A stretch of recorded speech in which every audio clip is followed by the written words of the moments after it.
Today on an all-new Dr. Phil. This organization wants to terrorize me. Imagine believing your every move. You said 10 to 15 stalkers followed you. Is being monitored. I have 1,784 pieces of evidence. He signaled a car. Did you see that hand motion? Is he dealing in reality? You said you had a stalker on your roof. Were the police called? They were. They have no record of it. Or paranoia? Maybe it's not happening. I'm afraid of you. I'm honestly afraid of you. Let's do it. Have a good show, everybody. Here we go. I hate to see people suffering, and you've hurt long enough. Stand by, Dr. Phil. Both of you. Take I'm going to get you the help that you need. In 5, 4, This is going to be a changing day in your life. go, Dr. Phil.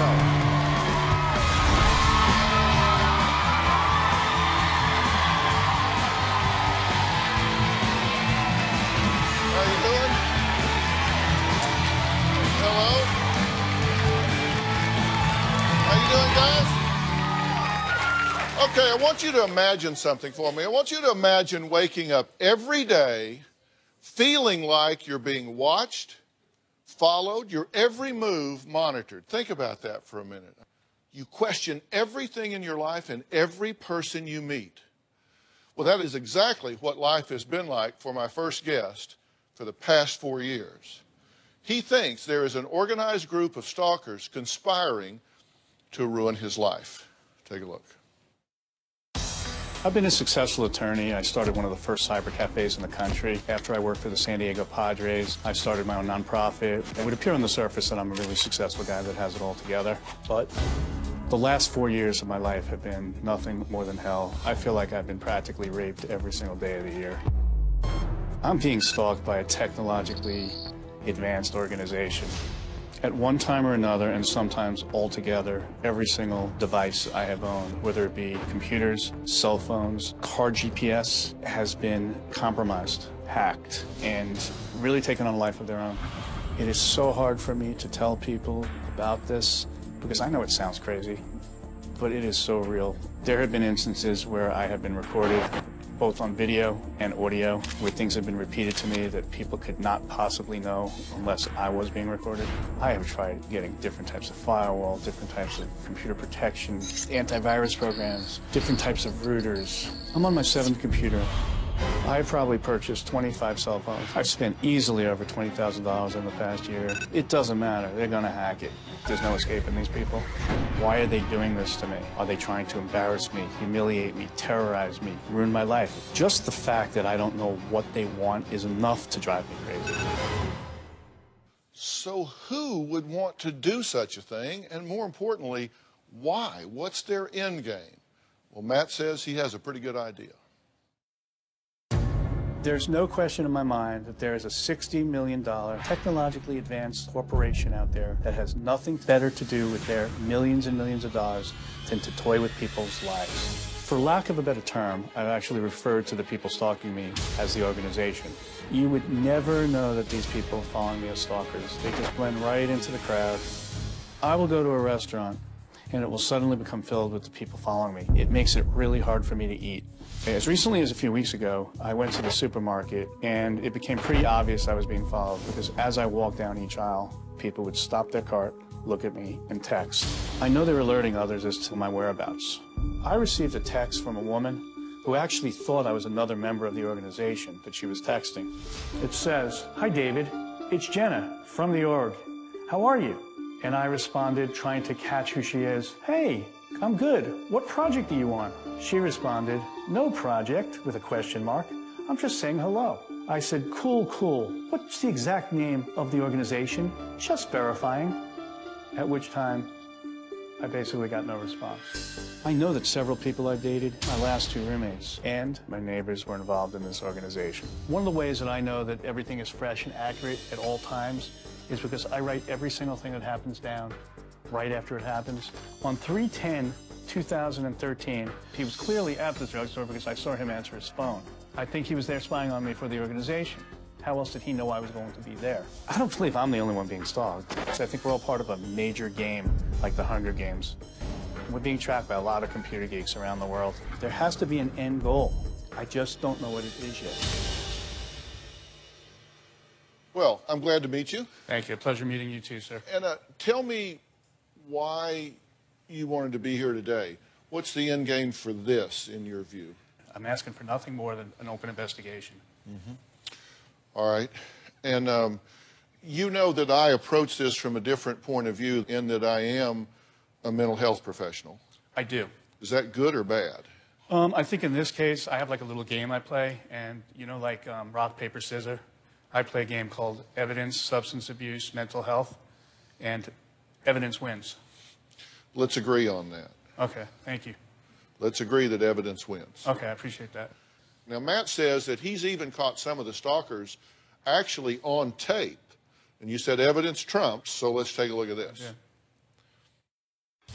The street rustle that you see is not used very often. Now, as cars are going by me, you might notice they're going to start to slow down, and they're going to make right turns. There are just too many cars turning up. 3 straight cars and another one turning. That's 4 cars in 3 seconds that just turned on the street. Maybe he turned because of the traffic, but I don't believe so. But I'm also sane enough to know that there are other reasons a car can be turning. Here's a gentleman. What the hell is this gentleman doing on this street? Look, he's not crossing the street because the light's going to change and he's not going to turn. He's looking around. Why is he looking down that street? Is he waiting for someone? Doesn't look like it. He is not happy about me in this car. It looks like he just gave this person a little wink. Don't worry, I got him covered. Another car. Wow, 2 cars in 1 second turning. He just made, if you look carefully, he signaled a car. Did you see that hand motion? Can we go back? And right about now, any second, there was the hand motion. It doesn't look very scary from this video, of course not, but when you're living this and knowing what's happening, it's terrifying. So that proves what to you? Okay, by the naked eye, that doesn't prove anything. To me, I know what happened before the video started. I know that I had been followed that day. Okay, I also know, I mean... Well, but we said evidence is going to control the situation. Correct. What does that evidence show? That corroborates. Here's more video evidence that Matt took a few months ago. Take a look at this. On this video that you're going to see, I am leaving a person's house up in the hills late at night. Right at there, a car is already driving by. Now, this is not a surprise to me because I knew I was going to be followed when I left because I was followed there. And there we go. We have the second car already. There should be no one out of their house at this time of night. I see the 3rd car. It's 2 o'clock in the morning right now. Okay, I'm coming to a stop sign almost every single time when I'm in a situation where I'm being followed. Right there we go. This car is parking. Why would a car park on the middle of up turning his car off?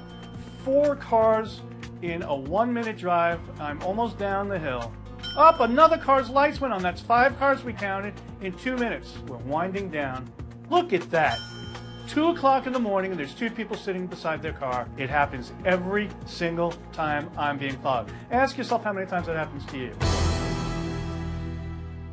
The this that's happening are these cars pulling out, turning their lights on or off. Dr. Phil, it's very scary. If you knew, if you knew what happened before I went to the home that I was leaving from, then you wouldn't even doubt why I'm saying I'm being followed. Well, then tell me what it is. Okay. I responded to an ad on Craigslist. Right. Okay. I look for certain ads that obviously correlate to the things that I want to, that I believe is this organization. And they have certain words that they know that is characteristic of me. Certain words like chill, kick it.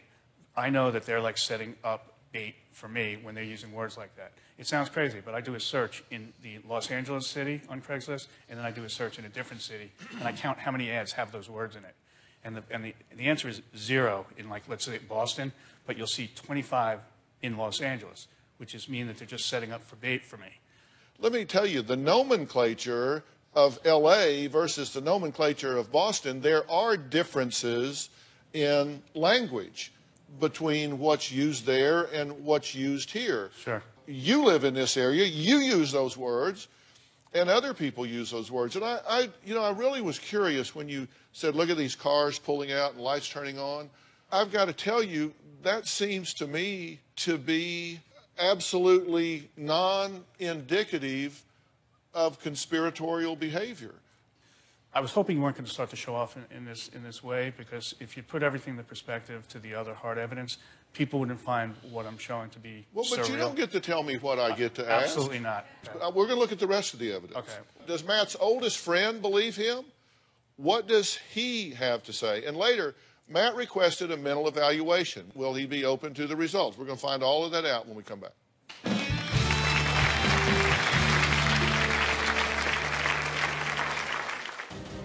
I don't know how old Dr. Phil is, but I have more experience as an attorney than you do as a psychiatrist, and it trumps you. My evidence overrides whatever psychological opinion you make of me. There is nothing wrong with me. I'm the sanest person you're ever going to meet. Tomorrow on an all-new Dr. Phil.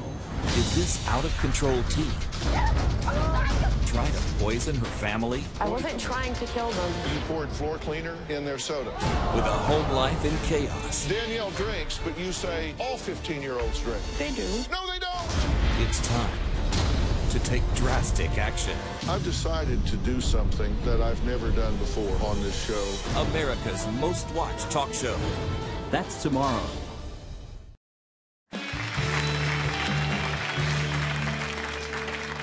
Matt says the past 4 years have been hell because he's been followed, stalked, wiretapped, and hacked by an unknown group of people trying to terrorize him.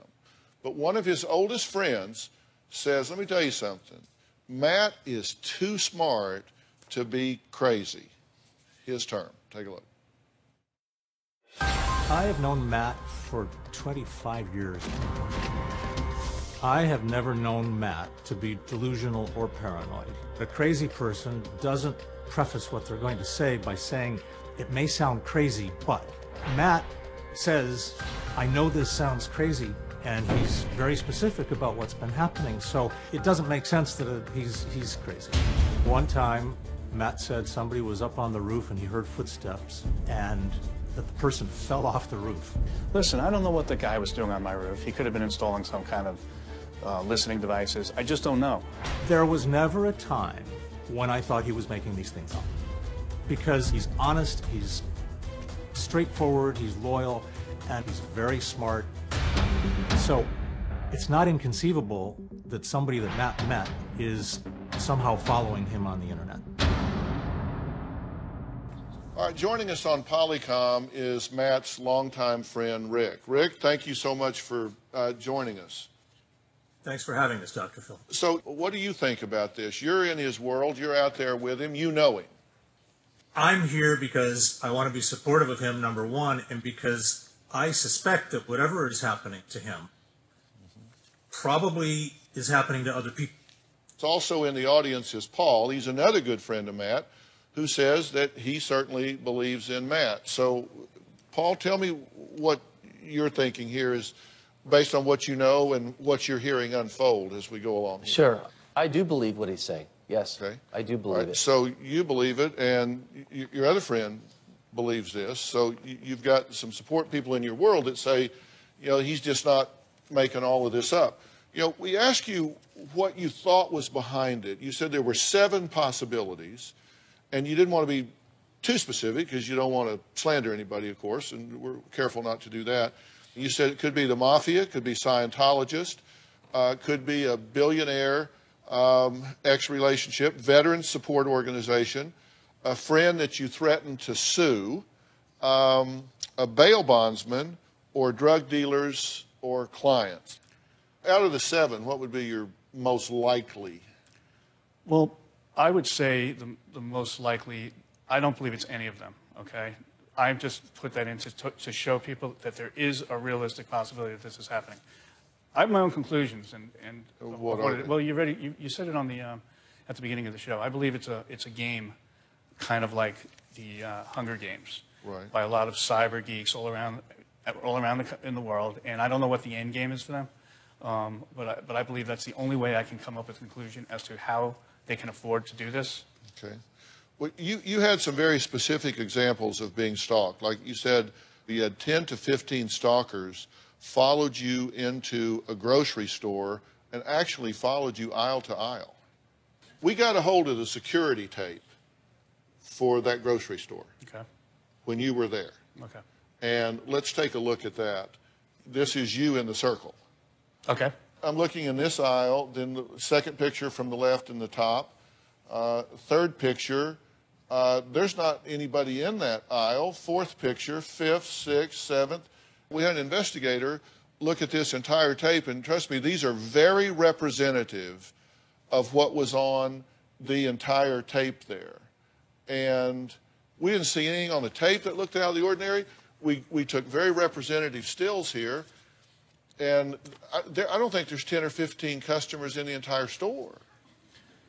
Well, Dr. Phil, it's very hard for me to really argue with you because, you know, I respect you so much. But do you want to argue? You said you want to find the truth. I do want to find the truth. And but it sounds like what you want to do is confirm your belief, whether it's the truth or not. Because if I challenge it, then you go, well, I respect you, but, you know, come on.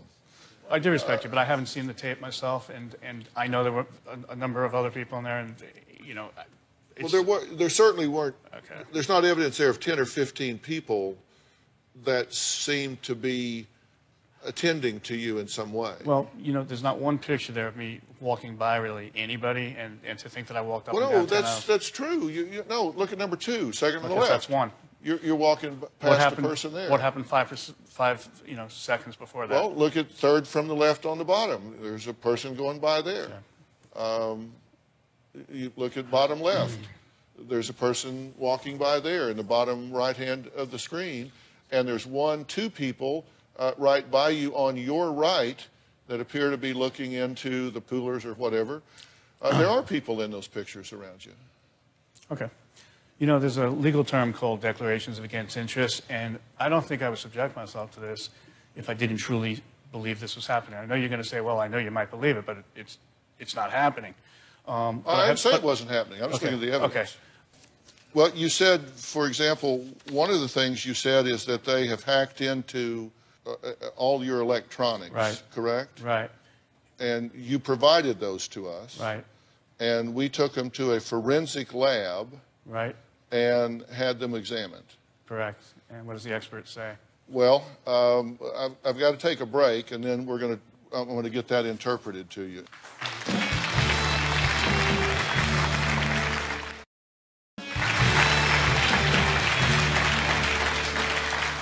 Well, my guest Matt says that what he believes to be true may sound strange, but he says it's become a way of life for him because of what's going on. He says he's certain that he is being cyber-stalked and followed by a large group of people who are all part of a technology company that he calls the organization. Now, he asked for specialists to review his evidence and scan his computers, cell phone, and hard drives for proof. And we've recruited one of the best. Doug Kane is a private investigator and president of Risk Control Strategies. Take a look at this, and then we'll talk. What we're trying to do is make a determination if there's any type of software or malware that someone could be accessing his computers remotely. One of the things that Matt had provided here was a cord that he believed that this contained a method that they were attacking him. It's basically a standard phone cord that is found in everyone's household. This phone cord is not unusual in any way. Even though we're up to this point with our investigation, we still have some documents to review. Once we complete it, we'll know definitively if Matt is being stalked in any way. Well, joining us in the audience is private investigator Doug Kane. Tell me what was done with these devices, and then we'll talk about what was found. But first, what was done? So we brought them into our lab, our technicians, and went through them, made backup files, made clones of the copies so they could then go on and look for any software, malware, keyloggers, any type of tracking software that might have been put on those computers. Okay, so these are the phones. Correct. And you gave us these. I did. Did they find that this was being bugged, hacked, spied on? No, we evaluated all the files. We evaluated all the programs. And at the conclusion, we found absolutely no evidence of any keyloggers, tracking software, or any type of malware that was placed on there by a third party.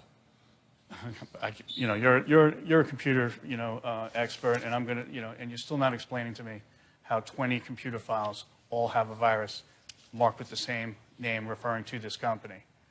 And they're all individual files that came from different dates. And it didn't happen 20 days ago. It happened 3 months ago. And as I tell you, they access my computer frequently. So anything, and they're also, you know, technologically, they're worth $3.880 billion. I mean, obviously they have computer technicians there with expertise even greater, as much as I respect you, even greater than yours. If they wanted to clean the computer, they can easily do that. I wouldn't put anything past an organization of that capability. Okay, all I can say is there was nothing on those Okay, computers I when we respect, examined. you know, your analysis. Well, but I don't think you really do. I don't. I mean, you say that to be nice because you're a nice guy. I don't respect it at all, but I think he did a professional job. Yeah. And I don't doubt for 1 second, I don't think he's part of a conspiracy. I don't think like that. I respect every single thing that he probably did to the computer, Yeah. but he's not, but what I'm trying to say is, like he referred to that wire, which really bothered me. That wire was never supposed to go to you. It had nothing to do with computers. It's an alarm system wire that ran. Okay, so I know that. I just, you know, what you must think of me to think. He didn't say it was a computer wire. It was given to the computer expert to analyze as if it was part of my interpretation. Do you agree with that, sir? It was a phone wire, right? It's a phone wire. That had nothing to do with the computer. I gave it to them for other purposes. Yeah. Okay. And the purpose was that you found this wire. That's the wire. This is the wire. That should have been dismissed immediately. I realize that. Well, we'll just. Okay, cool.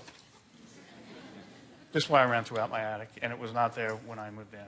On the day that I was moving out of the place, I went up there, and the entire attic was filled with these wires, and they were coming down into the vents of my home. And I took a photograph of that. You guys contacted the person, the two people that were there at the moment. I came down to try and show them the photograph, and the phone started vibrating and kind of it turned off. At the same time, I clipped the wires in front of them. So, what would this wire be for? What would your theory be about what it was? What was its purpose in your attic? I would say video. So you think you have hidden cameras in the house somewhere? I do. Have you scanned for it? I have not. Oh my God, you've done everything else. Why would you? That'd be the first thing I'd look for. I mean, I search for cameras and stuff. But, yeah. You know. Because they can scan for those, right, Doug? I know they Absolutely. can. I know they can. How are you feeling about this? I'm listening and observing what you're saying.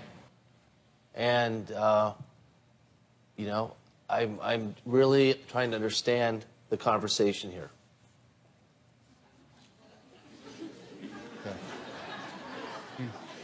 You know, this is a pretty serious matter to me, and I know it's kind of being, you know, laughed at a little bit. I'm quite aware of that, and it doesn't have to be depicted in this type of matter. It could have, and it's your show, and I respect that. Now, wait a minute. Okay. I resent that. I'm sorry. I am treating you with dignity and respect. I am dealing with what you brought me, and if I don't agree with something, then you start being critical of it. And you might bully other people that way, but you're not going to bully me that way. Okay.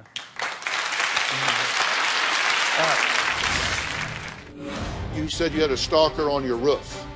Were the police called? They were. They have no record. Okay.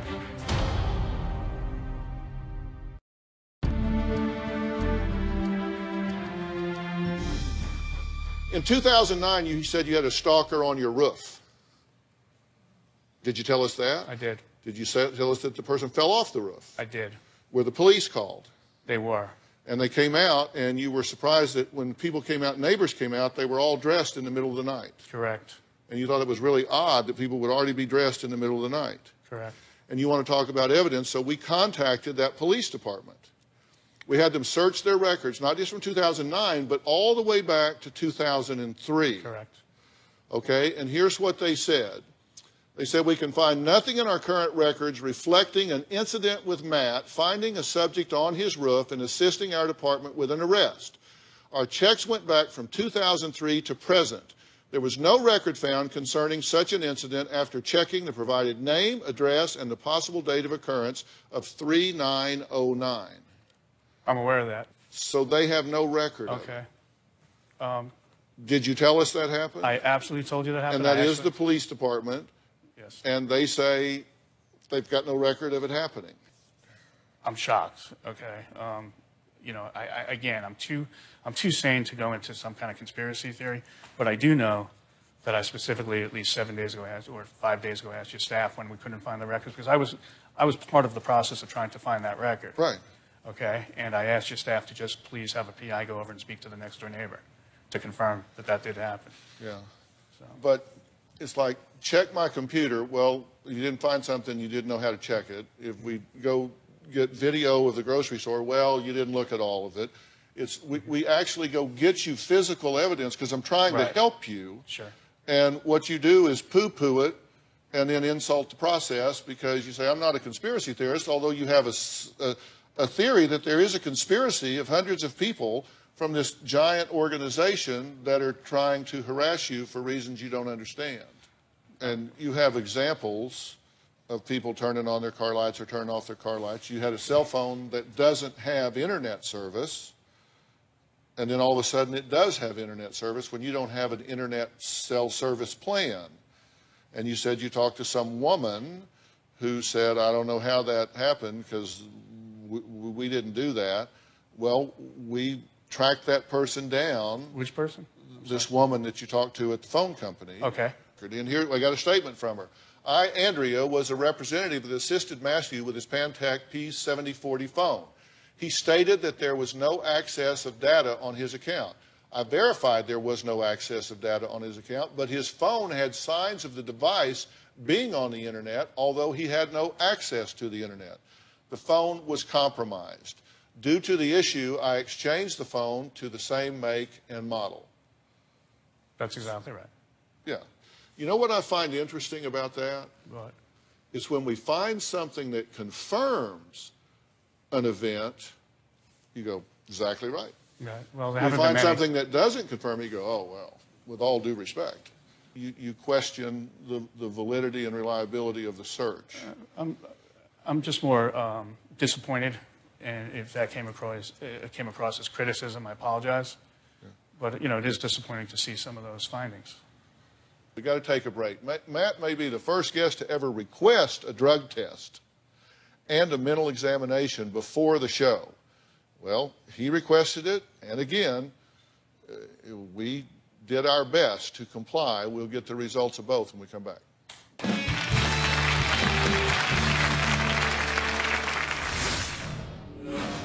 The stalkers were creating what I call the perfect storm. If they can terrorize me when I'm high, I really have no ability to defend myself. For one, I can't go to the police because I'm high.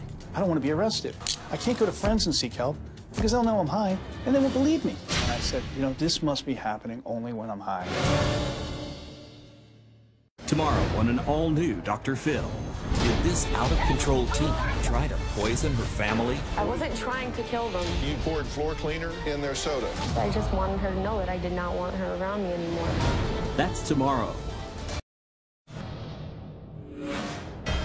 Right now, at my insistence, I'm about to go in to get drug tested because I want Dr. Phil to know that I am completely clean.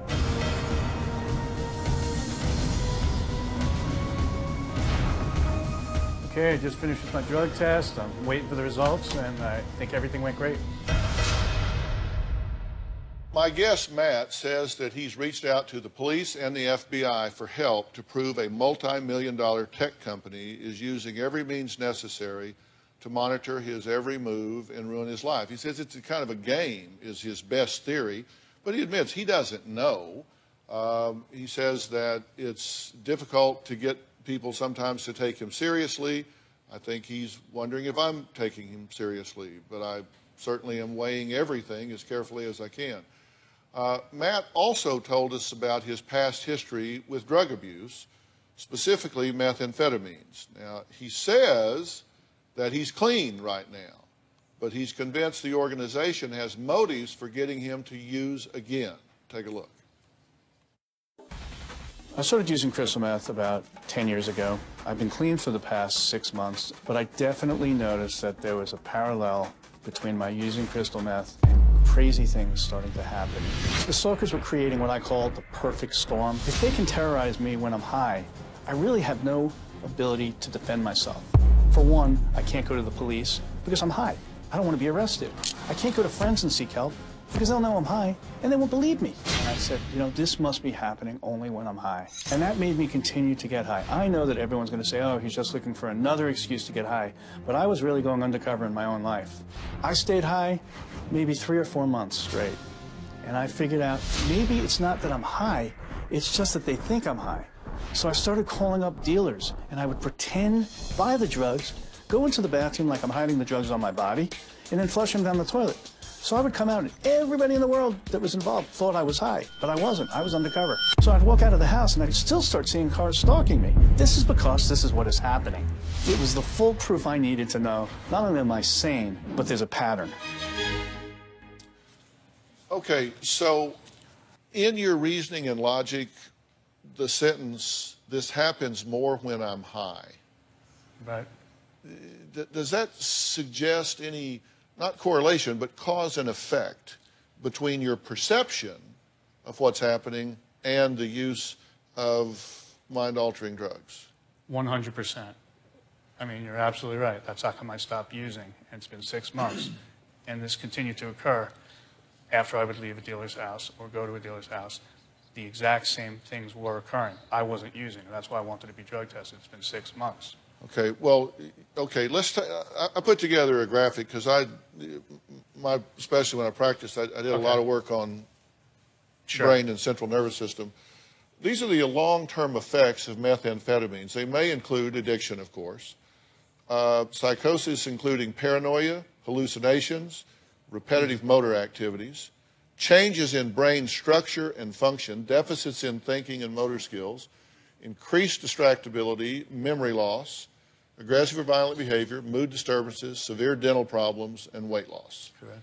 Okay, now among there is mentioned paranoia, hallucinations, and changes in brain structure. These are the long-term effects, not while you're high or when you're coming down. Yes, sir. But long-term effects that can be permanent or certainly take at least a year to really clean your brain.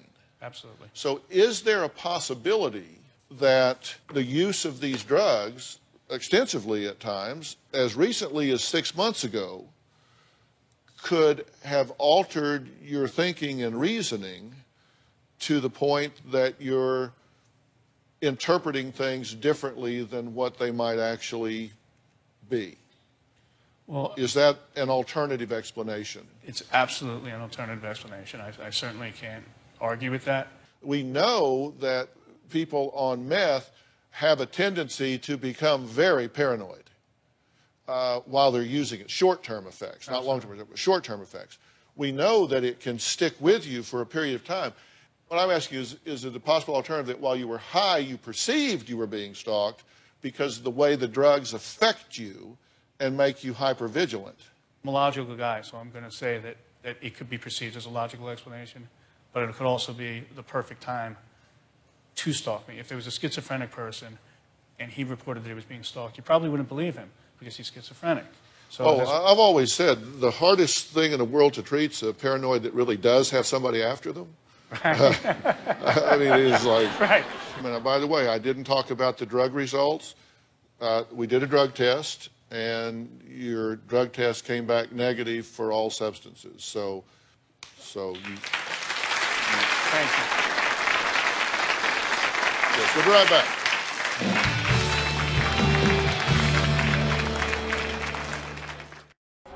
Stalkers have used every possible means to keep abreast of my every move.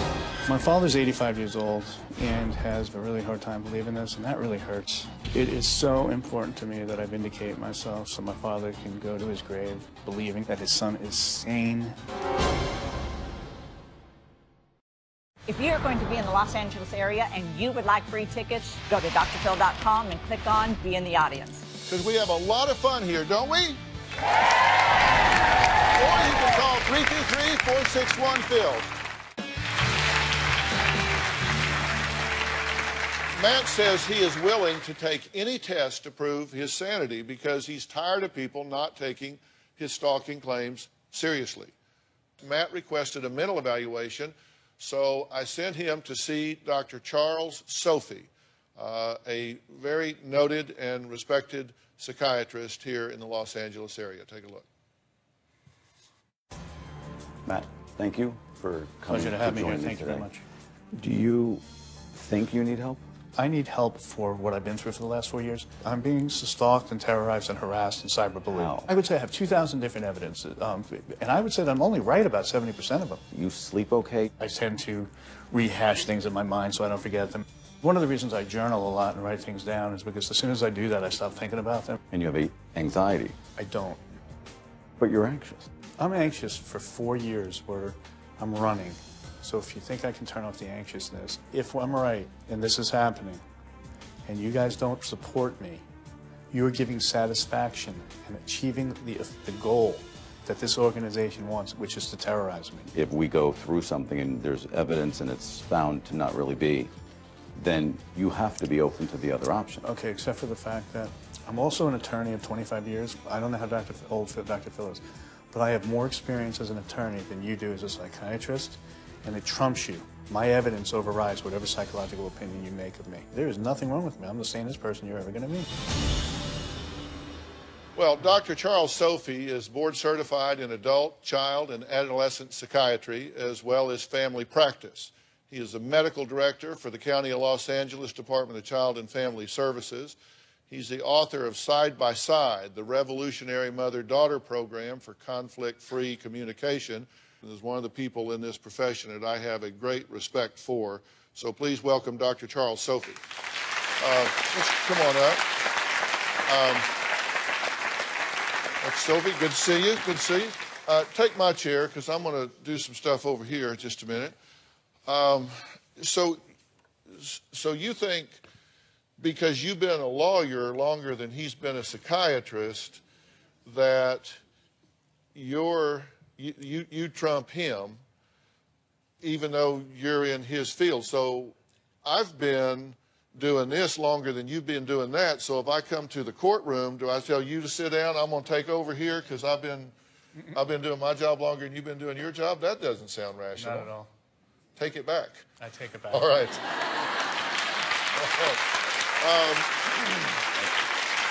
Now, what was your conclusion? I mean, it's obvious that you're not crazy. You are not psychotic. You're not walking around delusional and confused and hallucinating. You're highly, highly anxious. You have drugs on board. Not now, but you've had a history of them. You had damage to your brain. And then you have ideas of reference. Ideas of reference are things when you look at that light, that's just a light to me. But if I'm highly anxious or I am a little delusional or paranoid or suspicious, I'm going to think there's something in that light. Can I add something here that is just food for thought? Yeah, of course. Okay, it's just food for thought. Because one of the things that you have to think about is something that we refer to as personality disorders. And these things are arranged in clusters, and a personality disorder is an enduring pattern of inner experience. So these are lasting things. They don't just come and go. And there are three in what's called cluster A. One of them is a paranoid personality disorder. Look at what they assign to it. Suspects without sufficient basis that others are exploiting, harming, or deceiving him or her, is preoccupied with unjustified doubts, is reluctant to confide in others because of unwarranted fear that the information might be used against them, reads hidden demeaning or threatening meaning into benign remarks or events. And if you go to schizotypal, for example, it's what Dr. Sophie was talking about, ideas of reference, odd beliefs, unusual perceptual experiences, suspiciousness or paranoid ideation. It is an alternative explanation, right? I'm not saying it's the right explanation, but it would be one of the ones that if you were problem solving this, you would have to put it on the short list of considerations. Yes, sir. It's an alternative explanation. And the good news is these are things that can be treated where if this is contributing to your experience, you can be helped with that so it goes away. And if it's not, I mean, what have you lost? They're either, like you say, it's just a game, and you're giving them the power by reacting, or maybe it's not happening at all. Can I make a trade? Sure. I will go through every single bit of therapy that you think I should explore if you would just open that one door to have all of my evidence inspected by the FBI? Well, I can certainly make the referral to people who will listen. Okay. But I don't speak for the FBI. I can't tell you what they will do. Okay. Then you'll have a deal. How do you feel about coming here today? I wish I never came here. Why? I'm afraid of you. How's that? I mean, I'm honestly afraid of you because I'm on national television, and what I want to say, I won't. And I have nothing but respect for you and nice things to say, but I just don't feel like you showed any of the other evidence. That's all. And I know you're going to say, well, you just can't show one piece. I told the producers before the show that I don't think this show should air in 10 days. I think this is something that you should do that would take 3 months of time. I have 1,784 pieces of evidence. I don't really feel like this person, as much as I respect you, ever saw the screenshots to explain how they got on my computer. I'll make you a deal. How's that? I'll tell you what it is right after the break. Okay. Stop justifying your inactivity and avoiding the challenge of change. For help getting started, go to DrPhil.com for 11 seasons of advice, articles, and exclusive videos you won't find anywhere else. Plus, sign up for the Dr. Phil community to share your story and find support from others, all on DrPhil.com. Well, I'm back with Matt, and we've been talking about his perceptions of being harassed by a large organization, and he doesn't read something big intrigue into it. He just says he thinks it's kind of a game, like the Hunger Games, where they've targeted him and are having great sport at just harassing him and bothering him. And we've tried to tell the story here. He doesn't feel like we've covered everything that he would like us to cover. And he said, I told you producers, I don't think this show should air like tomorrow or in 10 days because I think it takes time to drill down on this. He has asked me to make a request to my contacts with the FBI, both active and retired, to look into this in a serious way, and I have agreed to do that. I've made that deal. Now I'll make you another deal. Okay. I will hold this show for 90 days if you will agree to spend that 90 days getting some help and see if it changes your perceptions. You got a deal. I am glad you came because I enjoyed meeting you. Thank you very much. I appreciate it. Thank you very much. Thanks, everyone. So long.